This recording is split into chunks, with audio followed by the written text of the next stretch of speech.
네, 송전관로 압입 공법에 대해서 알아보겠습니다.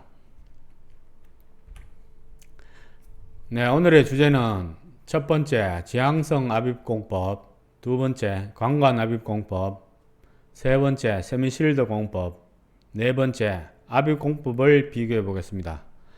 마지막으로 매점글로 오늘의 내용을 알아보겠습니다. 자, 첫 번째 지향성 압입 공법에 대해서 알아보겠습니다. 먼저 공법 개요에 대해서 말씀드리겠습니다. 본 공법은 소구경의 헤드 드릴로 물과 벤토나이트를 혼합하여 높은 압력으로 분사하여 파일럿 볼링을 합니다. 추진 방향은 전파 탐지기를 이용하여 탐지하며 파일럿 볼링이 성공하면 확공하여 굴곡성이 있는 파이프를 매설하는 공법이 되겠습니다. 자, 여기서 보시면은 최초의 지향성 압입 기계를 설치하고 슈팅하는 것을 파일럿 볼링이라고 합니다. 보시면은 슈팅 드릴 헤더를 보시면은 이 강판이 비스듬하게 부착되어 있습니다. 강판 끝에 보시면은 노즐이 있고요. 요 노즐에서 물과 벤토나이트가 혼합하여 분사가 됩니다. 그러면서 요 헤더가 회전을 합니다. 회전을 계속 하면서 첫 번째 슈팅하는 것을 파일럿 볼링이라고 하고, 요 방향을, 슈팅 방향을 어떻게 잡느냐고 보시면은 요 강판이 이렇게 각도지게 붙어 있습니다. 그렇기 때문에 회전을 멈추고 이 헤드를 밀어 넣으면은 요 강판 각도만큼 이렇게 그 방향으로 추진 방향이 기울어지게 됩니다. 그 방향이 정해지면서 또 다시 회전을 시키면서 추진하고, 그 헤드가 추진하는 방향을 여기 전파 탐지기로 이걸 방향을 찾습니다. 그렇게 방향이 제대로 가는지 이 전파 탐지기를 보면서 이 헤더 방향을 정하는 겁니다. 자, 그러면은 이 지향성 압입 공법에서 이 홀 형성이 굉장히 중요합니다. 이게 홀이 형성이 돼야만이 최종적으로 우리가 그 심고자 하는 그 배관을 마지막 확공기 끝에 달아가지고 이렇게 반대편으로 당겨 내게 되겠습니다. 그러면은 우리가 심고자 하는 그 관로를 설치가 할 수 있겠죠. 그렇기 때문에 이 지향성 압입 같은 경우 성공 여부는 이 슈팅과 확공 작업에서 홀이 유지되냐 안 되냐, 그것은 바로 그 지질에 굉장히 영향을 많이 받는다, 그렇게 생각하시면 되고요. 이 슈팅 지향성 압입을 공법을 적용하려면 먼저 지질 조사가 어느 정도 다 진행이 되어야 되겠죠. 지질 조사가 다 진행이 되고 이 지향성 압입 공법이 가능한 공법인지 검토 끝난 뒤에 이 공법을 적용하면 되겠습니다. 자, 지향성 압입 공법에서 첫 번째 홀을 뚫는 작업을 슈팅이라고 합니다. 슈팅은 아까 전에 제가 설명했듯이 그 헤더를 드릴로 해가지고 고농도의 이수를 분출하면서 헤더가 회전하면서 관로를 첫 번째 뚫린 것을 슈팅 작업이라고 합니다. 관로가 관통이 되면은 두 번째로 확공을 합니다.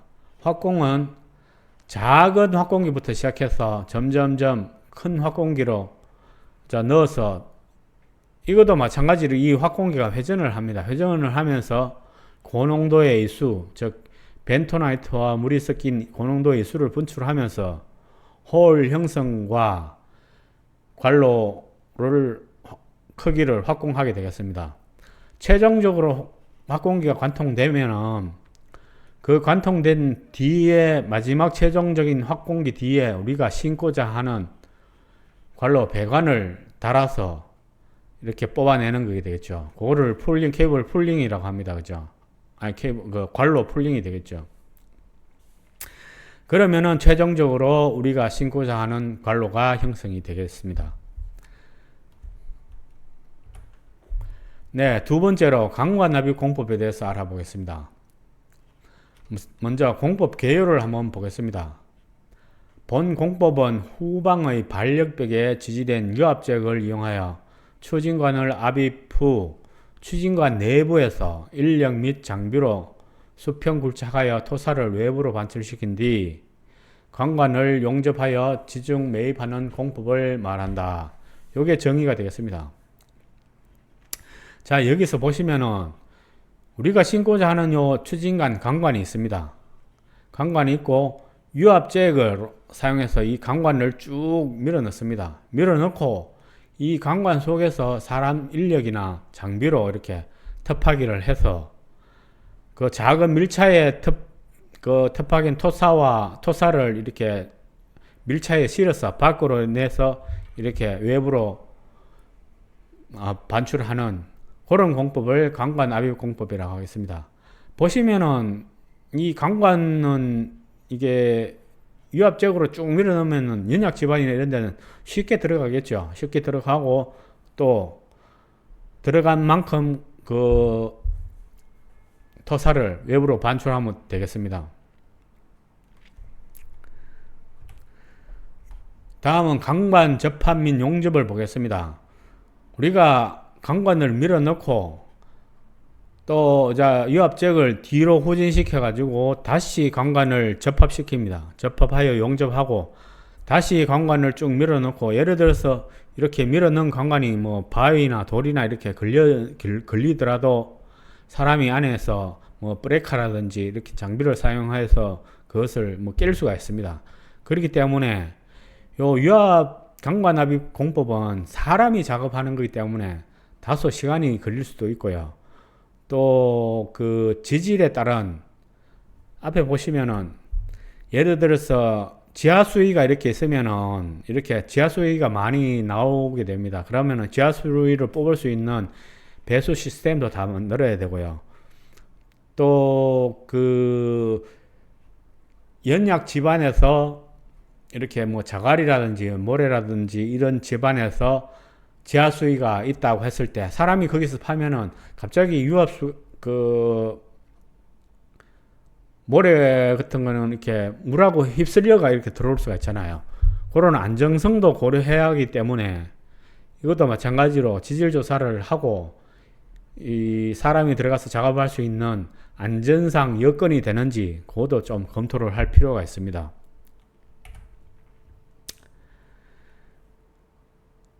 네, 또 마찬가지로 이거는 뭐 바위라든지 단단한 흙이라든지 이런 게 나왔을 때 공사의 공정 진척도가 다소 느려질 수가 있습니다. 이거는 사람이 하는 인력 작업이기 때문에 그렇다고 보고요. 안전상도 고려할 점이 상당히 많다고 생각됩니다. 다음은 세미실드 공법에 대해서 알아보겠습니다. 본 공법은 작업 구간 내 굴진기를 거치시켜 후방의 유압적으로 굴진기를 지중으로 밀어 넣으면서 선단부의 굴진기가 고농도의 이수를 분출하면서 회전하여 굴착한 흙을 배출관을 통하여 외부로 이동시켜 굴착하는 공법이다. 요거는 요 선단부에 보시면은 요 부분이 회전을 하죠. 회전을 하고 요런 홀에서 고농도의 이수를 분출합니다. 그렇기 때문에 뭐 바위라든지 집안이 단단한 집안도 쉽게 기계적 작업으로 쉽게 뚫을 수가 있습니다. 네. 자, 세미실드 공법이 이제 작업하는 공정을 보면은 첫 번째 유압잭이 설치됩니다. 유압잭이 설치되면은 유압잭의 힘을 받을 수 있는 요 반력벽이 콘크리트로 설치됩니다. 반력벽이 있어야 되고요. 추진기가 들어가는 홀을 엔트란스라고 합니다. 요 홀이 만들어져야 되고요. 세 번째, 요 추진기가 회전하면서 추진하면서 관로를 형성하는 게 되겠습니다.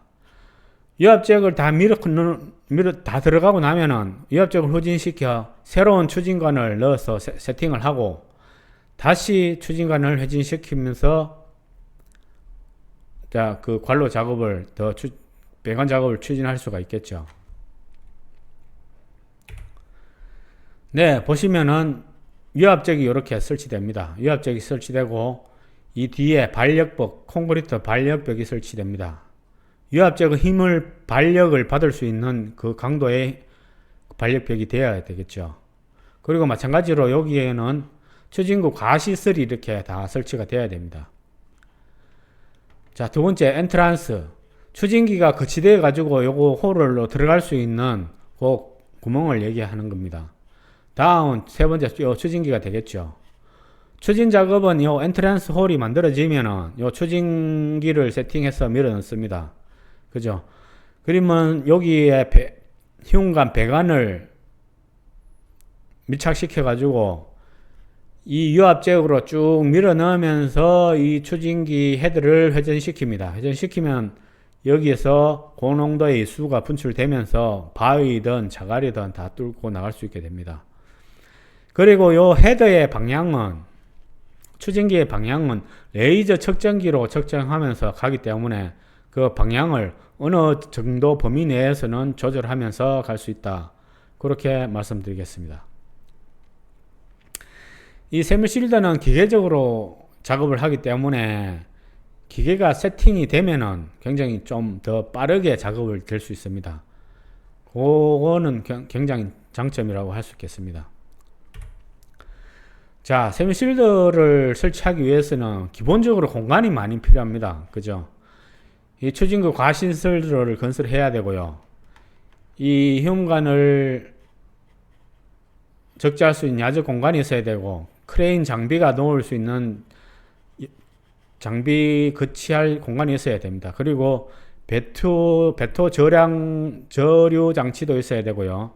뭐 허비 배토 장치 이런 기타 이런 장비들이 많이 설치가 되어야 되기 때문에 넓은 공간이 있어야 된다. 요거는 세미실드 공법의 좀 단점이 되겠죠. 그리고 또 이런 장비를 세팅하려면은 그만큼 또 공기도 더 길어질 거고요. 그러나 일단 기계가 세팅이 되면은 추진 속도는 빠르다. 그렇게 이해하시면 되겠습니다. 자, 네 번째 압입공법, 이렇게 지금까지 본 압입공법을 이제 비교를 한번 해보겠습니다. 각자의 장단점이 있을 거니까요. 한번 보겠습니다. 먼저 장점부터 한번 보겠습니다. 지향성 압입공법의 장점은 공기가 짧다. 아까 보셨지만 그 지향성 압입 장비만 세팅이 되고 그 추진구 도달구는 포크레인 삽으로 이렇게 한 두세 바가지만 뜨면은 그 추진구는 만들어지거든요. 그 다음에 그 슈팅 작업이 끝나고 확공 작업만 이루어지면은 그 공사는 쉽게 끝날 수 있습니다. 공기가 짧고 시공이 간단합니다. 그죠? 복잡한 도심 구간에 적용이 용이하겠죠. 그 장비만 놓여주면 되니까. 자, 강과 납입 장점을 보겠습니다. 성공 확률이 높습니다. 네, 기계가 세팅이 되면은 그 지질에 상관없이 인력으로 할 수 있기 때문에 정확도가 상당히 높습니다. 연약 집안에 용이합니다. 그죠? 유압적으로 그 강관을 쭉 밀어 넣을 수만 있으면은 쉽게 공사를 할 수 있는 방법이기 때문에 그런 장점이 있습니다. 다음은 세미실드 공법 보겠습니다. 마찬가지로 성공 확률이 높습니다. 정확도가 높습니다. 추진 속도가 빠릅니다. 맞죠? 추진 속도는 지향성 압입이 제일 빠르고 그 다음에 세미실드, 그죠? 이게 빠르죠. 딱 장비가 세팅이 되면은 기계가 회전을 하면서 뚫기 때문에 금방 나갈 수 있습니다. 뭐 10m, 하루에 10m 이상 나간다고 보시면 돼요. 자, 단점은 보겠습니다. 지향성 압입의 단점은 뭐겠습니까? 아까 얘기했듯이 모래 자갈 구간은 시공이 어렵습니다. 왜냐하면 그 홀이 형성이 안 되기 때문에 최종적으로 그 확공기를 넣어 가지고 이렇게 당겨내면은, 잠깐 사진을 다시 한번 보겠습니다.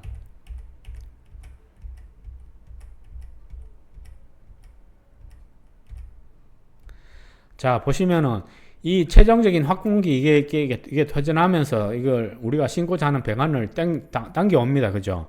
그런데 이 중간에 이게 홀이 형성이 안 되고 이게 무너진다면은 확공기가 우리가 신고자 하는 배관 사이 이 공간에 이제 이게 다 막혀버리잖아요. 그러면은 이게 당겨낼 수가 없어요. 힘이 좋아가지고 어느 정도 뭐 가까운 거리에서는 땡겨낼 수 있겠지만 이게 먼 거리에 있다거나 여기에 배관이 무너지면은 무너지고 또 뭐 자갈모래 구간은 요 확공기가 회전하면서 자갈 같은 거를 다 뒤로 넘깁니다. 뒤로 넘기면 여기에 다 자갈이 쌓이기 때문에 최종적으로 이거를 뽑아낼 수가 없어요. 그렇기 때문에 그런 단점이 있다. 그래서 지질 조사가 중요합니다. 그죠? 지질 조사가 하고 이 지향성 압입이 문제 없어야 됩니다. 그죠? 배관이 홀이 형성되는 지질이라 가능하다. 그래 말씀드리겠습니다.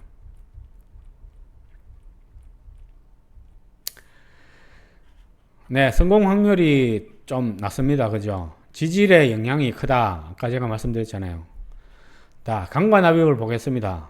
넓은 작업 공간 필요, 장비가 다소 복잡하다. 이것도 마찬가지로 강과 납입을 야적하려면 야적장이 있어야 되고, 장비가 놓을 수 있는 크레인이 있어야 되고요. 또 그 뽑아낸 그 토사를 저장할 수 있는 그런 공간도 있어야 됩니다.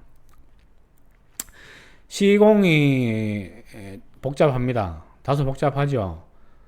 또 안전을 안전 위험 요소도 다소 많이 존재합니다. 그죠? 사람이 인력 들어가서 파야 되기 때문에 그 작업할 수 있는 환경 조건이 굉장히 안정이 되어야 된다. 그렇게 말씀드리겠습니다. 공기가 길다. 그죠? 사람이 파야 되기 때문에 다소 길 수가 있어요. 다음은 세미실드의 단점을 보겠습니다. 넓은 작업 공간이 필요하다. 장비가 복잡하다. 아까 제가 사진 다 보여드렸죠. 거기 때문에 넓은 공간이 필요합니다. 그죠? 시공이 복잡하다. 장비가 복잡한 만큼 그런 시공이 복잡한 그런 면을 말씀드리는 거예요. 공기가 다소 길다. 그렇죠. 이건 추진구 가스시설을 추진구 도달구 양쪽에 설치해야 되고, 또 장비를 다 세팅해야 되고, 또 안전시설도 다 해야 되기 때문에 그 준비하는 다소 공기가 다소 길다. 그렇게 말씀드리겠습니다. 다음은 공사비를 보겠습니다. 지향성 압입을 1로 했을 때 강관 압입은 약 4배 정도 더 비쌉니다. 세면실동원법은 약 6배 더 비쌉니다. 그렇기 때문에 공사비와 현장 여건 그런 거를 다 검토해서 지질조사 마찬가지로 중요하겠죠. 다 검토해서 지향성으로 할 건지 강관 압입으로 할 건지 세미실드로 할 건지 그렇게 정하면 되겠습니다. 자, 5번째 매정 글입니다. 지향성 압입 공법은 실패에 대한 대책을 세워야 됩니다. 그죠? 첫 번째 추진 실패 시는 장소를 조금 더 이동을 하거나 해서 그 슈팅을 다시 시도해 볼 수가 있습니다. 그리고 방향, 추진기를 슈팅할 때 그 드릴 헤드를 어디로 방향을 할 건지 그것도 검토가 좀 필요하고요. 깊이도 처음부터 깊게 해가 뚫을 건지 아니면 처음에는 낮게 뚫고 점점 깊게 들어가서 이렇게 우리가 하고자 하는 높이로 심도로 할 건지 그런 거를 고려할 필요가 있습니다. 자, 그리고 계약 시에 실패의 의견을 반영할 필요가 있어요. 예를 들어서 우리가 지질조사도 하고 하지만 모든 지질조사가 다 되는 건 아니잖아요. 어느 구간은 지질이 좋을 수도 있고 또 어느 구간은 지질이 나쁠 수도 있기 때문에 지향성 압입은 실패했을 때 어떤 그런 거를 계약할 때 반영하면 좋다. 그런 말씀을 드리겠습니다. 마찬가지로 지향성 압입 공법은 그 오퍼레이터의 기술이 많이 좌우되거든요. 그 오퍼레이터가 기술이 좋으면은 쉽게 뚫을 수도 있고 또 그 경험이 별로 없으면은 또 실패할 확률도 들어 있을 수가 있습니다. 자, 2번째 강관 압입 공법 적용 시 지질에 대한 추가 비용.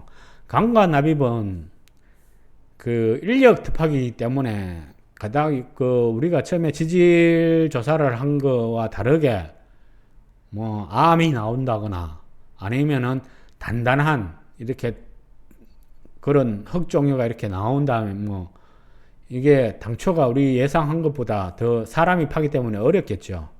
그런 지질에 따른 추가 비용을 계약할 때 어떻게 할 건지 그것도 충분히 고려를 하자. 그 말씀입니다. 3번째, 지질 및 지하수위에 대한 안전대책 필요. 지하수위가 있게 되면은 그 집안이 무너질 확률이 많잖아요. 그렇기 때문에 거기에 대한 대책을 세우고, 또 지하수를 적정한 시점에 적정한 양을 뽑아내야 되잖아요. 그렇기 때문에 지하수위를 뽑아내려면은 거기 뭐 안전대책이라든지 뭐 안전장비, 안전환경이 다 조성이 돼야 되잖아요. 그런 거를 다 고려를 하자. 그렇게 말씀드리겠습니다. 공사비, 공사 난이도, 공기 검토를 하여 최적의 솔루션을 찾는다. 아까 그 공법에 대한 다 특징이 있습니다. 특색이 있고. 그렇기 때문에 공사비, 공정 뭐 이런 걸 다 검토해 가지고 적정한 해결책을 찾는 것이 최선의 방법이다. 그렇게 말씀드리고요. 다섯 번째, 가장 쉽고 빠른 방법은 개척 공법이다. 이거는 제가 왜 말씀드리느냐, 이런 특수 공정에 대한 공법은 다 외주 업체에 줘야 되잖아요. 그 특화된 특수 공정에 다 줘야 되는 거고, 우리가 뭐 시공사나 감리단이 이렇게 우리가 당초 설계한 대로 공법이 안 됐을 때, 안 되면은 그 FCR이나 이렇게 검토해가지고 이렇게 뭐 여러 방법을 찾잖아요. 찾는데 거기에서 그 특수 공정하는 거는 다 우리가 그 외주를 줘야 되기 때문에 그 공사비나 이윤이 다 외주업체에 갈 확률이 많죠. 그러나 우리가 당초 설계한 거나 아니면 그 가장 쉽고 빠른 방법이 뭐 개착 이렇게 우리가 되어 있으면은 뭐 흙막이 가시설을 한다거나 지하수위가 있으면은 지하수를 제어할 수 있는 그런 방법을 강구해 가지고 빠르게 할 수 있는 방법이 개착 공법이다. 개착 공법을 하면 또 이거 시공사가 훨씬 또 이득을 많이 가져갈 수 있는 그런 여건이 되니 그런 개착 공법이 좋다. 이거는 뭐 제 경험에서 하는 얘기고요. 뭐 개착이 안 되면 부득이 이런 공법을 써야 되죠. 그렇기 때문에 그거는 현장에 맞게 방법을 찾자. 그 말씀을 드리는 거예요. 자, 그 밖에 의문사항이 있으면은 전기철도 엔지니어링 컨설턴트 통찰 시스템으로 연락 주시면은 최적의 솔루션을 찾아드리겠습니다. 네, 오늘은 송전관로 압입공법에 대해서 알아보았습니다. 감사합니다.